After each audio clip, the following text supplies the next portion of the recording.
Hey, what's up, studs? Ryan here, or MandRproductions, and welcome to the top 15 LEGO Star Wars store exclusives. Some of you may be wondering, what is a store exclusive? Well, it's more of a United States thing, and it's essentially when one store, be it Target, Walmart, or Toys R Us in the case of these sets in this video, has the exclusive rights to sell a certain set. Now, this set will also be sold at Lego.com and LEGO stores, and of course anywhere else kind of around the world, but within the US, as far as the big retailers go, you can only get it at the one store. So starting out here at number 15, and we'll use this as our example, hopefully you guys will understand if you don't already, the 7778 Millennium Falcon in Midi-Scale here, and this was a Walmart exclusive in the United States, meaning you couldn't find it at Target or Toys R Us or Barnes & Noble or any other retailer that sells Lego other than Lego.com and Lego stores. This one on its box in the US had a special marking that said Special Edition. You can see there kind of like fireworks in the background, kind of interesting, but this Midi-Scale Millennium Falcon was great. I really liked this model a lot when I finally got to build it a few months back. It's really compact and very well detailed for only 356 pieces. You would be surprised how accurate this is. It's basically like a mini UCS model, and I really always appreciated it for that. Its downfall was that maybe at 40 bucks it was a little bit on the expensive side and really failed to draw in its core audience at the 8 to 14 year age range, with a lack of any minifigures in the set and play features, obviously, because this was a time before Lego now where they realize what they have with their adult market. Back then, they didn't know what they had, and they were doing it wrong. Our next store exclusive is the 7879 Hoth Echo Base from 2011. This one was a Toys R Us exclusive in the United States, and you can see the limited edition bar on the right side of that box in yellow, and that's actually something they did do away with in later years. But I really like this set for the fact that it was a Hoth base. While not the most aesthetically pleasing, it kind of had a little bit of everything in this set. You had icicles that could drop down, you had turrets, you had a tauntaun with a little area for. You had Luke in the back of the tank with a medical droid, Leia, red astromech droid can't be beat, control station, weapons. This set really did have it all, and then of course it was really like the UCS Assault on Hoth, because you got a snowtrooper and another snowtrooper with the speeder and a turret, so it's basically the same as the UCS Assault on Hoth. Maybe another thing I really liked about it was the fact that you could close it up into like a square, but you could also open it up lengthwise, and it would allow you to get much greater playability out of it. At number 13, we have the Umbaran MHC, or Mobile Heavy Cannon. This set was a Target exclusive in the US back in 2013 for $50. It included a wonderful Ahsoka minifigure whose value has now well outmatched that of the original set selling price, a 2/12 clone trooper, and 2 Umbaran soldiers in the set to round out the figure selection. Not bad at all. The Mobile Heavy Cannon was beautifully designed, great looking color scheme. Dark blue and light gray always seem to go really well for Lego. Obviously the hint of dark gray doesn't hurt. I love that they put the giant spring-loaded shooter on top. I think that's a wonderful piece Lego's had around for quite a while now. It worked out really well on the top of this thing. The 6-legged design was sturdy, and you had a small cockpit area for one minifigure. At number 12, we have the 75045 Republic AV7 Cannon. This was a Walmart exclusive in the United States, with Plo Koon and 2 Wolfpack clone troopers. If you count the droideka as a figure, you can, but that is a bad-looking droideka. The AV7 Cannon is able to raise and lower the cannon pretty easily with a small Technic mechanism. The 4 legs were really nice and sturdy, though. I mean, you put this thing down, it was staying down, and it looks pretty damn accurate to what you see on like Christophsis. Pretty darn cool set. At number 11, we have the 75221 Imperial landing craft from 2018. It was a Target exclusive for $90 in the US. It was a great upgrade to its predecessor. It included less stormtroopers though, and maybe if it had more, it would have been higher on the list. You only got 1 sandtrooper squad leader and a sandtrooper. I don't know what squad he's leading if he only has one other sandtrooper with him.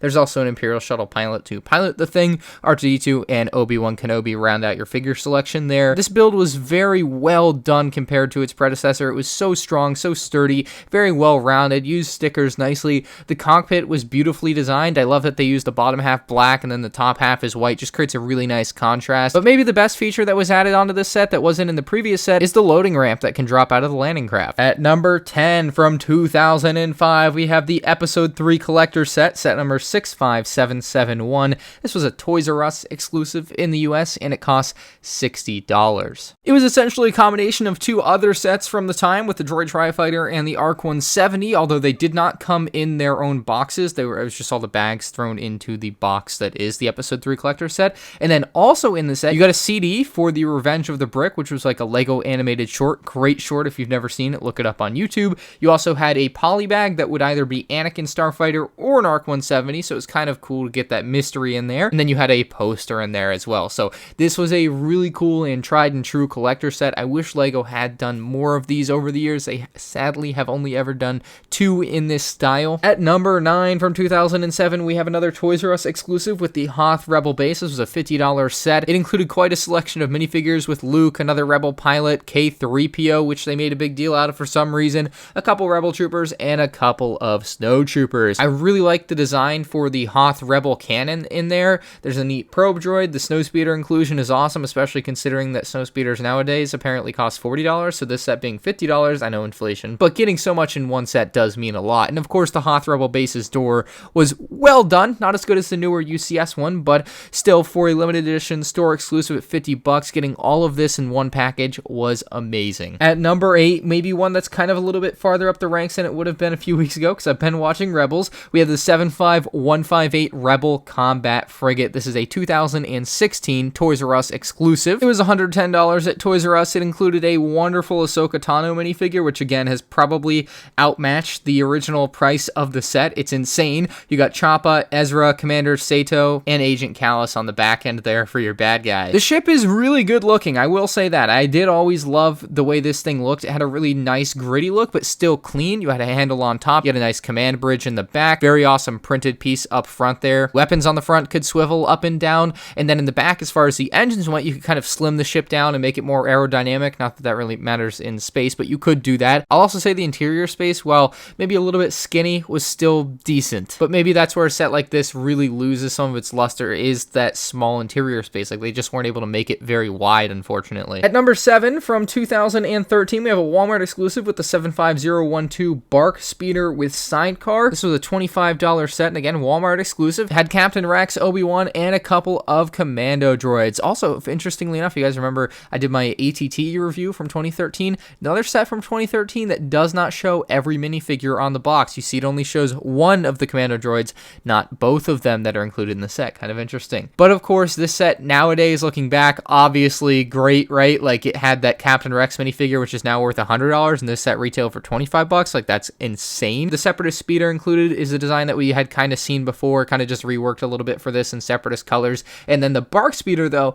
was more or less a new design, especially with that sidecar. Sidecar, pretty sweet, could kind of swing out and turn around if you really wanted to do that. That, or I just didn't connect mine all the way, I'm not sure. At number 6, I've chosen the 8129 AT-AT Walker. It was a Toys R Us exclusive back in the summer of 2010 for $110, 815 pieces, maybe a little bit on the high side for the price, but it did include a ton of minifigures. 8 figures in a $110 set is like unheard of nowadays, but back in the day it was a thing. You got a couple snowtroopers, C-3PO, AT-AT driver, General Veers, Han Solo, Hoth Rebel Trooper, of course, and Luke Skywalker. This is one of the best looking AT-ATs in my opinion externally. I really like how clean it looked. It was lacking in some areas though. The interior was notably inaccurate. Obviously it didn't have like the speeder or anything that the current set has. It does have a nice Hoth Rebel turret, which I guess is a nice addition, but it was definitely my favorite AT-AT for a long time, and maybe that will still hold up. I'm not sure. I don't have the 2020 version in hand yet. 9526 from 2012, Palpatine's Arrest here at number 5. It was a $90 set, and you guessed it, a Toys R Us exclusive as part of that fan vote back in 2009, I believe. This set has become legendary over the years, probably because of the rise of prequel memes. This set is really great, though. I mean, it really does have a lot going for it. It's got all 4 Jedi that come to arrest Chancellor Palpatine, and of course, Anakin Skywalker in his Coruscant Speeder, and it's the only set we've ever seen that Coruscant Speeder in. This set also does have a great ability to kind of change on the fly. So you have this base area that is Palpatine's office or whatever, and then you also have the door which you can move around to different areas on the set as there's different technic holes for them, and then there's also the landing pad for Anakin's Coruscant Speeder to come along and land so Anakin can come in and kill Mace. You also can hide Palpatine's lightsaber and his lightning pieces under the floor panels, which is awesome. And maybe an even better feature is that the whole glass paneling can kind of come down as you can throw Mace Windu out the glass. At number 4, another Toys R Us exclusive. Yes, Toys R Us I think has had the most exclusives, although obviously they won't be getting any more. The 75191 ObiWan's Starfighter with Hyperdrive ring. It was a $100 set, included 4 minifigures with R4, Obi-Wan, Boba Fett, and Jango Fett. It had great figure selection and is such a well-built set for a store exclusive. Very well done and fleshed out. The Obi-Wan Starfighter is super nice looking, and then of course the Hyperdrive ring is just beautiful. They redid the whole thing versus the predecessor for this build, and it worked out wonderful. You had kind of this handle in the middle of the set, kind of like you do on the LEGO Star Wars Pod Racer sets that you're supposed to pretend isn't there, but it actually works as a great place to hold the set. And there's also a little trigger that will allow you to place in and take out the ObiWan Starfighter with ease. Wonderful set from 2017, no complaints. We are down to the top 3 here, and we have our first Amazon exclusive here. There's only ever been 2 of those, but the 2019 Darth Vader's Castle, set number 75252, is the 3rd best LEGO Star Wars Store exclusive, in my opinion. It's based off something that we hardly see in the movies, other than Rogue One, obviously, and it came out wonderfully. $130. Some people had some qualms with the price, but again, that's kind of true of everything. The set was all business in the front, where you could kind of display the set wonderfully, and then in the back, you actually had this wonderful open area where you could actually play with the interior or just set up your figures however you wanted. You had some royal guards, you had a back-to-tank Vader, you of course had a regular Darth Vader, and then I believe the blue Imperial transport pilot there is based off of a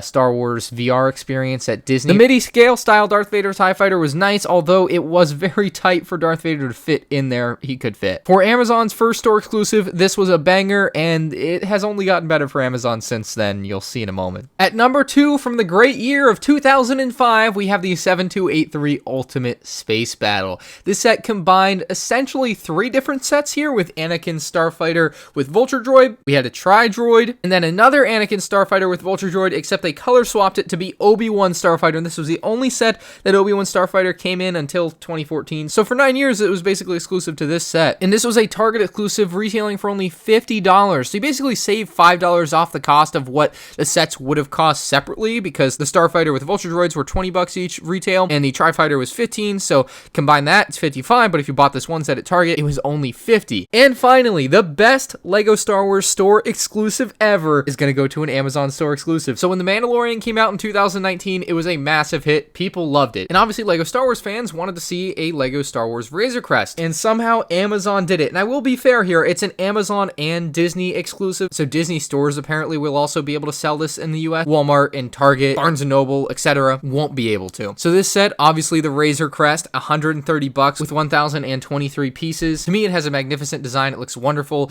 It has special Mandalorian styled box art. You get Baby Yoda, the Mandalorian, Grief Karga, IG-11, and maybe the unfortunate inclusion here, a Scout Trooper without like his speeder bike or anything. It's just going to be like a Scout Trooper with nothing to do. So maybe that's the worst aspect of the set, is that they didn't really flesh out that side of it. But this has to be the greatest LEGO Star Wars store exclusive ever. If you guys disagree, you can leave a comment down below. I'm open to your opinions, but it's going to be hard to change my mind on this one. I think the Razor Crest is very, very good. If you enjoyed the video, hit the like button. If you're new to the channel, of course, subscribe so you don't miss out on my review of the Razor Crest when I get it later this year, or it's already out depending on when you're watching this, obviously. Hopefully you enjoyed this look at the top 15 LEGO Star Wars store exclusives. Also, I was kind of surprised. There's probably been like 40 or 50 store exclusives for LEGO Star Wars in the US. There have been a lot more than I would have thought if you had just asked me, so it was kind of hard to put together this list. Maybe one day I'll do a worst to first. I just got to go through and make sure I have everything, because there is no list out there that I was able to find on the internet. I had to create it myself. So thank you for watching, and I'll see you in the next one. Peace out.